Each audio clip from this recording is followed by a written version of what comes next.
Hello everyone, this is Paige, your HiSET instructor, and I am here to talk to you about the essay portion of the writing test on the HiSET exam. I am going to kind of give you an overview of what you can expect to see and then give you an option of how to approach the essay.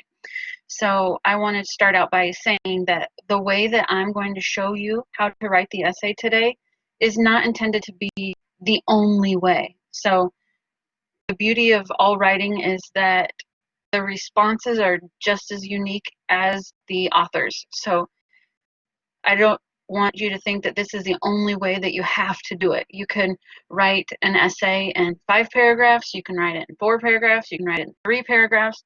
I'm going to show you how to write it in 4 paragraphs, but I just want you to know that ultimately what they're looking for is that you show mastery of development of a central position or claim, organization of ideas, language facility, and writing conventions. So what I'll show you today is something that you can use and that students have had success in the past using, but as long as you're showing mastery of those things that you see on your screen right there, then you'll be fine. So this is a tool for your toolbox if you want it, but I don't want you to think that this is the only way that you have to write it.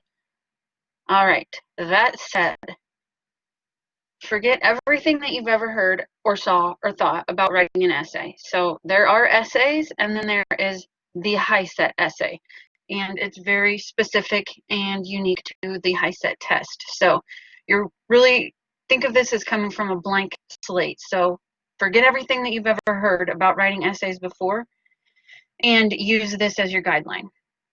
What you can definitely expect is that you're going to be given 2 different passages to read, and each passage is going to represent opposite sides of some sort of a controversial issue.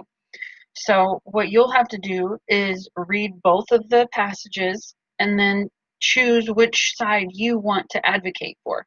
And then that's the side that you will develop your essay around. So this is kind of something like this is what it will look like.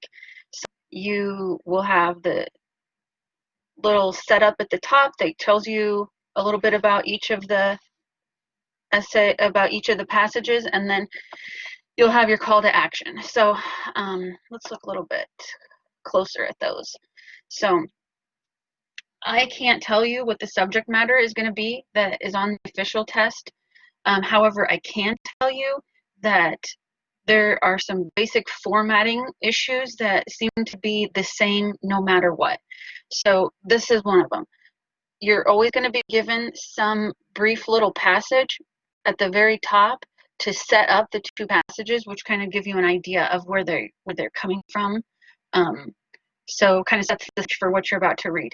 And then you're given 1 passage, so you read that passage. Then you're given another passage, which is going to be in opposition or on a different side or supporting a different stance than what the first one was, but on the same subject matter. And then you're going to be given a call to action that looks like this. So this is really where the rubber meets the road. At this point, you've done your research, which is reading the 2 passages, and now you're going to be asked to choose a side and write your essay around that side being the better of the 2. So you want to first of all start by deciding which side it is that you want to write about. What side are you going to support? A couple of things that I would encourage you to keep in mind here when choosing a side is that you're going to be asked to use evidence from the passages that they provided in order to defend your side. So let's say that it is about school uniforms. So one passage is in support of school uniforms and the other passage was against school uniforms.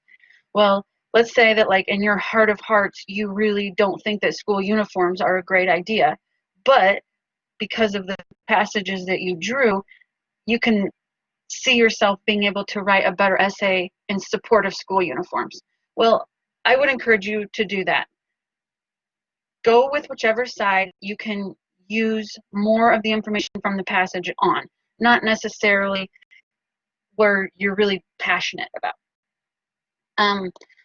Okay, a couple other things is sometimes the subject matter really gets folks fired up, and when that happens, then they kind of let their emotions get the best of them, and then their writing goes by the wayside. So just keep in mind, it's just an essay, and you have a task at hand here, and that is to write an essay showing mastery of developing a central position or claim, organizing your ideas, language facility, and writing conventions. So if you stick with that, then you'll be fine. Just don't let your emotions get in the way. Another thing is kind of on the opposite end, that sometimes students are like, yeah, I really don't care about either of these things. So what I would say to you is to pretend like you do. Choose a side that you can write your best essay about based on the passages that you're given, and then just pretend like you care. Okay, so you've read the two passages, you've decided which side you're going to stand on, and now you're ready to write your essay. So here is what I recommend as a formula for success when approaching this task. You can write your essay in 4 paragraphs. Your first paragraph is going to be your introduction, where essentially you're just going to tell the reader, this is what's being debated here, and then you're going to summarize each side. This is what one side says, this is what the other side says. In the second paragraph, you're going to clearly state which side that you support, and then you're going to use evidence from the passages that are provided, as well as your own personal experience, to further build up that side or support that side or advocate for that side. The third paragraph is where you're going to state what the other side says, and you're just doing that for the purposes of discrediting them or saying that they're wrong. And then your fourth paragraph, you're just going to restate where it is that you stand on the issue and briefly say why it's better, and then you're done. So that is a formula for writing a successful essay on the HiSET writing exam. Let's look at each of those in a little bit more depth. That first paragraph, so this is going to be your introduction. This is going to be where you just clearly state in overarching terms what the topic is that's being debated. So if you want to go with the example that I had talked about earlier, you would just maybe say something like, there's a debate on the issue of school uniforms. So you just want to introduce what the overall debate is here in your first sentence, and then summarize what the first side says about it, and then summarize what the second side says about it. And that's your introduction. Overall, what is being debated? What's the first side say? What's the second side say? Then you'll go into paragraph 2. So this is going to be your body. This is really, if you think of your task in that you're supposed to choose a side and defend it, this is where you do that. So this is really where your bread and butter is going to be. All paragraphs are important because it shows good organization of ideas, but this is really where you're going to want to spend a whole lot of your time, is this second paragraph here. So you're going to come right out of the gate saying, I agree with, and then whichever side it is that you introduced in the introduction, then you're going to want to restate that here. So whatever it is that you said that the 2 sides were in the introduction, then one of those you're going to insert down here as saying, this is the side that I agree with. And you want to make sure that they match. So you're going to clearly state where it is that you stand, and then you're going to use evidence from that passage to further defend or advocate for that side. After you've clearly stated where it is that you stand, you've gone back to the passage that aligns with that stance, and you've said something like, according to the passage titled, and then just use whatever evidence it is that they've given you to support that claim. Then the third thing that they're going to be looking for is that you use some sort of personal experience. So you want to draw on something that's happened to you and put that here as well. So they recognize that you aren't going to be able to come into this test having done any research on the topic, and that you can't like go Google it, or you didn't bring encyclopedia or anything. The people that are grading it recognize that. So they know that the only thing that you have to support your claim is the evidence that you've read in the passages that they've given you.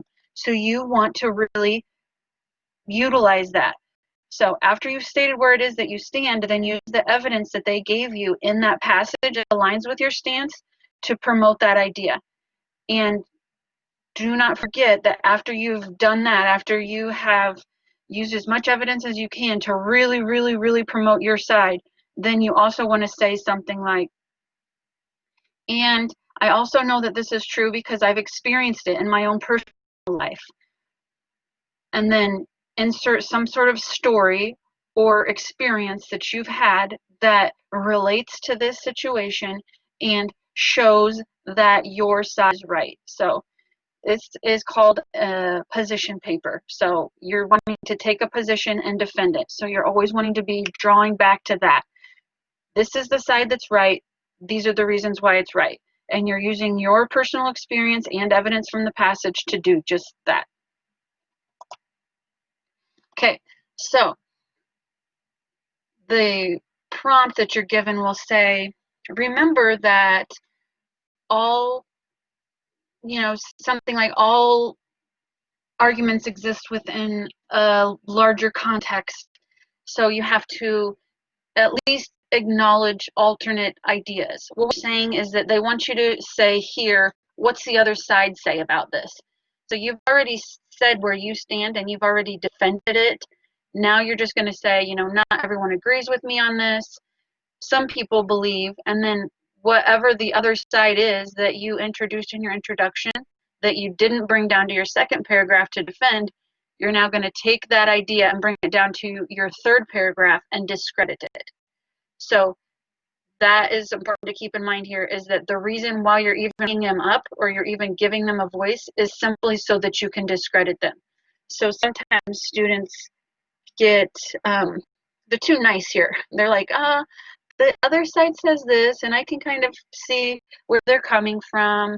And no, that's not what you're trying to do here. All you're trying to do here is what they said, so that you can recognize that you have really heard all parts of the argument and that your side's still better because of that. You've heard what they said and you still don't believe them. So the third paragraph, just say what the other side says and then say why they're wrong.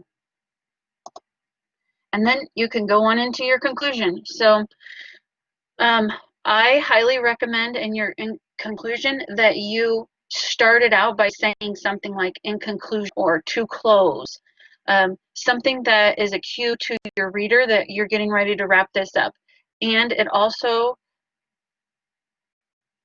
shows that you are aware of that sort of need for that sort of structure, and that you'll get more points on your essay for that when they're grading it. So this fourth paragraph, I would just say in conclusion, and then again restate where it is that you stand on the issue and say why it's better briefly. But you don't want to introduce any new ideas in your conclusion, and you don't want it to be super long. If you have more to say about the topic, then take that information and put it back up into your second paragraph. Here you're just winding and showing the reader that you are finishing up, and also you're restating your side, because if you're trying to get somebody to side with you, then this is a good way to have them have your stance be the last thing that they see. Okay, so here's another way of kind of looking at that structure, if this helps you. You're going to do it 4 paragraphs. First paragraph, state what it is that's being debated, state what each side says about that topic. Second paragraph, this is where you're earning your pick. You're going to take whichever side you stand on, which you have already introduced up here in your introduction, bring it down here, say this is where I stand, and then go back to whichever passage aligns with that stance and find evidence to help support your claim. Do not forget to use some sort of original thought, which means some sort of personal experience here to further promote your idea. Your third graph, you're going to take whatever idea that you did not defend from your introduction and bring it down here to your third paragraph, and then you're just going to discredit them. Say something like, not everyone agrees with me on this, the other side says, whatever it is that they say, and then say why they're wrong. In conclusion, you're going to start out by saying in conclusion, and then you're going to briefly restate where it is that you stand and why it's better. Here's another little visual for you. So that is how I would recommend you approach the essay portion of the HiSET writing test.